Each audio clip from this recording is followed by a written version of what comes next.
سر آپ نے recently jail کاٹی ہے تو it was surprising to me کہ آپ 73 ایئرس کی ایج میں 70 ہے میری ایج، ویسے 69 ویکیپیڈیا آپ کی ویکیپیڈیا 73 تو بہت بتا جھوٹ، رہا میرے ہے. بارے میں ویکیپیڈیا جتنا جھوٹ لے کر 18 جنوری 1956. وہ 1952 بتا رہا ہاں ہے. پتہ نہیں کہاں میں نے سے، جب دیکھا تو میں نے اس کے 18 جنوری 1956. اچھا یہ جو ہے اس میں سوال اصل میں یہ کرنا، اس ایج میں بھی آپ اتنے منتھ تک جیل میں آپ نے ٹائم سپینڈ کیا ہے، یہ کیسے آپ نے اتنی مشقت برداشت کی ہے؟ ایک عام بندے کے لیے جیل کاٹنا تو یہ آپ کا سٹیمنا تھا، یہ آپ کے ایمان کا سٹیمنا تھا. اللہ تعالیٰ استقامت دیتا ہے اور کچھ نہیں. پہلی بات تو یہ ہے کہ ایک تو یہ کہ اس سے پہلے 3 دن کے لیے وہ زیادہ تکلیف دے تھے، وہ جو بالکل اٹھا لیا گیا تھا اور پھر نام و نشان تک نہیں پتہ تھا کہاں ہے. ایک انڈر گراؤنڈ جگہ تھی جس کے اندر وہ مطلب اندھیرے کے اندر وہ چھوٹا سا بلب لگا ہوا تھا اور آ کے بتاتا تھا مغرب کا وقت ہو گیا نماز پڑھ لو، عصر کا وقت ہو گیا نماز پڑھ لو، سارا کچھ. 13 مئی کو میں پھر 3 دن کے بعد چھوڑ دیا. وہ بھی ایک عجیب و غریب اور ڈھیل تھی، تو اس کا تو پتہ ہی نہیں تھا نا کہ میرا جرم کیا ہے. سب بس یہاں تو مجھے جرم کا پتا تھا، مجھے تو ہیٹ سپیچ کہتے ہیں، اور یہ کون لکھتا تھا کہ ہیٹ سپیچ کس کے خلاف اس ہے؟ کے خلاف بیسیکلی تو قادیانیوں والے مسائل کے جی اوپر. بالکل ایسے ہی ختم تو نبوت. مجھے بڑی ختم نبوت کا مجھے روز ایک جسے کہتے ہیں زندگی کے اندر ایک تسلی، ایک تشفی، ایک کیسی کیفیت. میں آپ کو بتاؤں جیل بڑی زبردست چیز ہے اگر آپ اس کو دیکھیں. ایک تو آپ کو جو تنہائی میسر آتی ہے ویسی تنہائی سیلف میسر نہیں آتی. اسیسمنٹ. آپ کا جو اللہ کے ساتھ تعلق ہے جتنا بنتا ہے کسی اور کے ساتھ نہیں بنتا. بڑے بڑے لوگوں نے بڑے بڑے کام کیے ہیں اس جیل کے اندر. پھر آپ کو پوری دنیا میں زندگی ریویو کرنے کا موقع ملتا ہے. تو پھر میرے تو خاصے انہوں نے جیل ایسی تھی کہ جو مجھے علیحدہ کمرہ تھا اور مجھے ملنے نہیں دیتے تھے. ہائی سیکورٹی زون میں تھا میں تھا یا کلبھوشن جادو تھا، 2 ہی بندے ہیں ہائی سیکورٹی زون میں. تو میں اگر باہر نکلتا تھا تو کہیں ٹیلی فون کرنا ہے یا بات ہاسپٹل جانا ہے تب بھی 2 سپاہی جو تھے وہ ساتھ چلتے تھے کہ میں کسی سے گفتگو نہ کر لوں.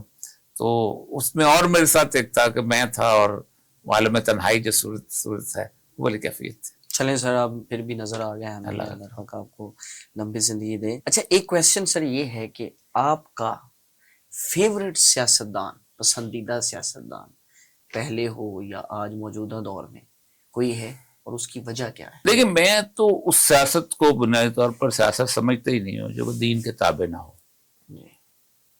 جو سیاست دین کے تابع ہے وہی. میں نے زندگی میں اپنے طور پہ ایک ہی پولیٹیکل پارٹی ہے جس کے ساتھ میں رہا ہوں، بحیثیت طالب علم، وہ جماعت اسلامی تھی. اور وہ بھی مولانا مودودی کی حد تک، اس دور تک علم کی پیاس وہی بجتی تھی، وہیں سے سب کچھ. اگرچہ کہ اس کے بعد بھی جماعت اسلامی کسی نہ کسی حد تک رہی ہے، لیکن میرا اس کے بعد جیسے کہتے ہیں ایک وہ ایکٹیو صورتحال. مولانا مودودی وہ شخصیت ہیں کہ جن کی کتابوں سے اور جن کی شخصیت سے اور جن کی اثر کی محفل میں بیٹھ کے میں الہاد سے دین کی طرف آیا تھا. تو ان کا بڑا احسان ہے میرے اوپر. تو ان کی سیاست بھی کوئی ایسی بری نہیں تھی. میں اس کا آپ کو ان کا فکرہ سنا دیتا ہوں. گول میز کانفرنس ہوئی تھی جب ایوب خان کی گورنمنٹ جا رہی تھی، سب کو بلایا تھا. شیخ مجیب کو بھی بلا لیا تھا اس کے اندر. جب جان پہ بناتی تھی سب کچھ شیخ مجیب کو ریسیو کیا تھا اس کے اگر سازش کیس ختم کیا تھا. تو مولانا مودودی سے ہاتھ ملاتے ہوئے ایوب خان نے کہا کہ مولانا یہ سیاست بڑی گندی چیز ہے، آپ یہاں کہاں آ گئے عالم دین؟ تو انہوں نے کہا تھا تو پھر سیاست کو گندا ہی رہنا چاہیے. کیا بات ہے. اچھا سر اس میں یہ ہے کہ اب مولانا مودودی کے بعد مطلب آپ کے نزدیک کوئی آپ کی جو آپ نے کوئی پیمانہ رکھا ہو تو اس پہ کوئی پورا اترتا ہو؟ دیکھیں موجودہ پھر آپ کو کمپرومائز کرنا پڑتا ہے نا کہ نسبتاً کون زیادہ آنیسٹ ہے، جی ہاں چلے یہ کہہ سکتے نسبتاً کون زیادہ انٹیلیجنٹ ہے، نسبتاً کون زیادہ بہتر ہے. پھر نسبتاً میں آپ آ جاتے ہیں نا، نسبتاً کون ہے، نسبتاً کون ہے. کمپیریٹیولی اگر کوئی بندہ بہتر لگا تھا، محمد خان جنیجو تھا، اس کے دور کے اندر ایک آنیسٹی بھی پریویل کرتی تھی، بندہ بھی ٹھیک تھا. سچ ریسنٹلی جو بھی آپ کہہ لیں، جو بھی عمران خان کے بارے میں کہہ لیں، عمران خان کے اندر بہت ساری ایسی چیزیں ہیں جو ہمارے 75 سال کے سیاستدانوں میں نہیں تھی. اچھا ہاں بہت ساری. تو اس میں یہ اس کو کریڈٹ دینا پڑے گا. چلیں میرا اس کی ذاتی, کیونکہ ظاہر بات ہے عمران خان کے بارے میں ایک اور چیز جو اہم ہے کہ عمران خان کی زندگی سے سیاست خالی کر دیں, نکال دیں, تو پھر بھی اس کی زندگی میں بہت کچھ بچ جاتا ہے. اس کے پاس شوکت خانم بچ جاتا ہے, اس کے پاس نمل بچ جاتا ہے, اس کی گفتگو. پھر سب سے بات یہ ہے کہ آپ کسی بھی سیاستدان کو, میں بھی اس میں رہا ہوں, آپ اس طرح براہ راست بغیر کچھ آئیڈیا دیے سوال و جواب نہیں کر سکتے. اس کے ساتھ اس کا مطلب اس کی ایک بیک گراؤنڈ ہے, چیزوں کو سمجھایا سب. میرا سوال کافی حد تک کلیئر ہو گیا سر. ٹھیک. اچھا سر, پاکستانی میڈیا اور جو موجودہ صورتحال میں صحافت, کیا آپ کو لگتا ہے کہ یہ آزاد ہے؟ اور پاکستانی میڈیا کا اس وقت پاکستان کے موجودہ حالات میں کردار, پاکستان کی تباہی میں, پاکستان کی جو اس وقت صورتحال ہم سب کے سامنے ہے کہ اضطراب کی کیفیت ہے, پاکستان میں رہنا کوئی نہیں چاہتا, ہماری ایلیٹ, ہماری یوتھ بھاگ رہی ہے ملک چھوڑ کر, تو اس میں میڈیا کا کتنا کردار ہے؟ دیکھیں, میڈیا آسمان سے تو نہیں اترتا. ایک ہے میڈیا جو کہ کارپوریٹ کلچر کے حساب سے چلتا ہے, جو کہ اوور آل اس میڈیا نے اس ملک کو تباہ کرنے میں بڑا کردار ادا کیا. آج سے 50 سال پہلے کی آپ شاپنگ لسٹ اٹھا لینا تو آپ کو 30-35% ایسی چیزیں تھیں جو خریدتے ہی نہیں تھے. آپ شیمپو نہیں خریدتے تھے, جی بالکل, آپ ٹیشو پیپر نہیں خریدتے تھے, آپ رات کو جو کولڈ ڈرنک کی بوتل نہیں آپ اس کے ساتھ ہوتے تھے, بے شمار ایسی چیزیں. یہ میڈیا نے آپ کو لائف سٹائل کا عادی کیا. پھر وہ لائف سٹائل کی جب عادی کیا تو پھر آپ کو پیسے کی حوث آئی, پھر آپ نے یا 2 نوکریاں کی یا آپ نے کرپشن کی.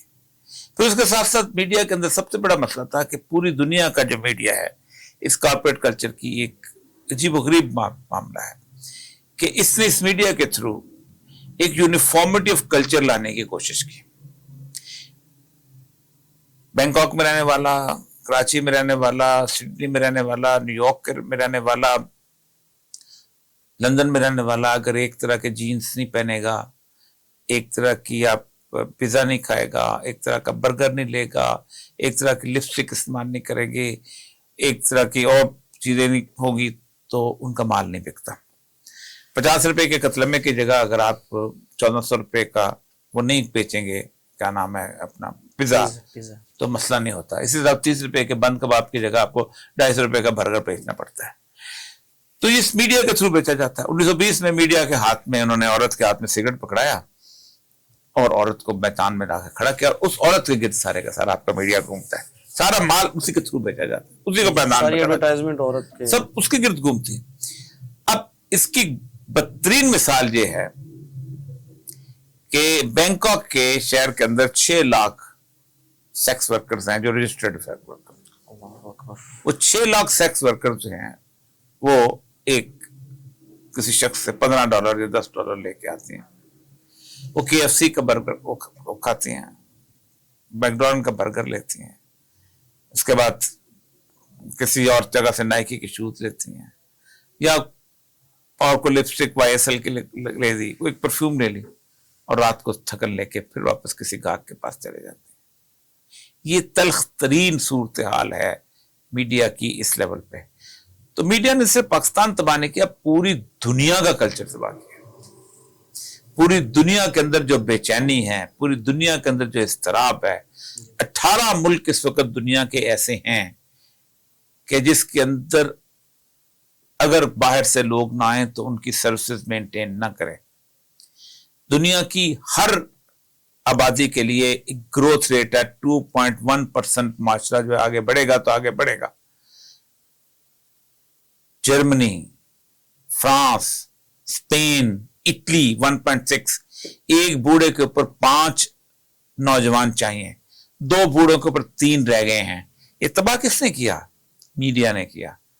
ہم نے کہا نہیں بچے کم خوشحال کرانا, تو فلاں, تو یہ تو وہ جو اب تو اتنی موٹی موٹی اسٹڈی آ گئی ہیں کہ دنیا میں سب سے ناکام ترین شخص تھا مالتس, جس نے تھیوری پیش کی تھی وہ جو آبادی جو ہے 2, 4, 8, 16 سے بڑھتی ہے اور وسائل 1, 2, 3, 4, اس نے کہا وسائل تو آج کل آبادی ختم ہو گئی. Japan, old age homes. اور پھر سب سے بڑی بات یہ ہے کہ پل ریولوشن جس وقت آیا ہے, جب اس نے ایک پل دی ہے, کنٹرسیپٹیو پل, اس نے اٹھا کے عورت کے ہاتھ میں دے دیا کنٹرسیپٹیو کا کام. ماں نے حمل گولی عورت کے پاس, اور وہ ہوگی سیکرٹ ہے. اب اس نے گولی کھائی، اس کو پتہ ہی نہیں، ریلیشن شپ، آپ کے اخلاق گئے، آپ کے اقدار، آپ کی نسل. اب وہ کہتا یہ ہے کہ جس اولاد نے مجھے اولڈ ایج ہوم میں پھینکنا ہے میں وہ کیوں رکھوں. اب وہ پیٹرنٹی لیو شروع ہوئی ہے یورپ میں، 2 سال باپ کو رخصت دی جاتی ہے، اللہ کا ناصر بچے پیدا کرو. تو اس کا مطلب یہ ہے کہ آپ نے ایک چاہتا تھا کلچر، عورت کو کیوں نکالا؟ آپ کو ضرورت تھی، آپ کو کارخانے میں اس کی ضرورت تھی، آپ کو چاہیے تھا کہ ایک عورت کو آپ گھر سے نکالتے ہیں، کم 50 پروفیشن شروع کرتے ہیں اس کا ریپلیسمنٹ کے لیے. آپ کو ٹیک کیئر سینٹر بنانے پڑتے ہیں، آپ کو اپنا فاسٹ فوڈ کی چینز بنانی پڑتی ہیں، آپ کو کیا نام ہے اس کے فاسٹر کیئر اس کی صورت. کون سی ایسی چیزیں ہیں کہ جو عورت کو صرف ایک تنخواہ کے لیے اس کے لیے آپ کو پوری، اور پھر وہی اور ایک جگہ تو عورت آتی ہے تو چلو ٹھیک ہے تھوڑا سا ہائی. یہ تو عورت ہوا جو 50 گھروں میں کام کرتی ہے اور اس کا خاوند 4 میں کام کرتا ہے اور لائف سٹائل مینٹین کرنے کی کوشش کرتا ہے، وہ نہیں ہو پاتا اس سے پھر بھی. تو یہ پورے کا پورا میڈیا بیسیکلی بھونپو ہے کارپوریٹ کلچر کا. نام چومسکی کی کتاب ہے مینوفیکچرنگ کانسینٹ، اسے پوری لسٹ دی ہے ان کارپوریٹ اینٹیٹیز کی جو میڈیا کو افورڈ کرتے ہیں، وہ کرتے ہیں. اور اسی آپ خود سوچیں کہ آپ کے پوری ڈیموکریسی کنٹرول کرتے ہیں. $6.8 بلین اگر اوباما کے پاس نہ ہوتے تو اس کا باپ الیکشن نہیں لڑ سکتا تھا. اور ساتھ اس کا میڈیا اس کو 15 دن کے لیے ثابت کرنے کی کوشش کرتا ہے کہ جناب یہ عوام کے ووٹ سے بنے ہوئے کمال ہو گیا. اور حالت یہ ہے کہ عوام کچھ کہہ رہی ہوتی ہے کہ عراق میں جانا نہیں لڑنے کے لیے، لیکن جن لوگوں نے پیسہ فنڈنگ کی ہوتی ہے الیکشن میں، جس میڈیا ہاؤس نے اس کو چلایا ہوتا ہے، وہ کہتا ہے خبردار، جھوٹی رپورٹ بھی آئے تو ٹونی بلیئر کو ماننی پڑے گی. وہ مانتا ہے اور عراق کے اندر آپ 10 لاکھ بندہ مار دیتے ہیں، بڑے آرام سے مار دیتے ہیں. وہ کہتے ہیں نہیں یہ تو ڈیموکریٹک ڈیسیژن تھے. تو میڈیا تو بیسیکلی تمام ہماری بدترین اخلاقیات کا، ماڈرنزم کا بومپو ہے جس سے ہمیں تباہ کیا.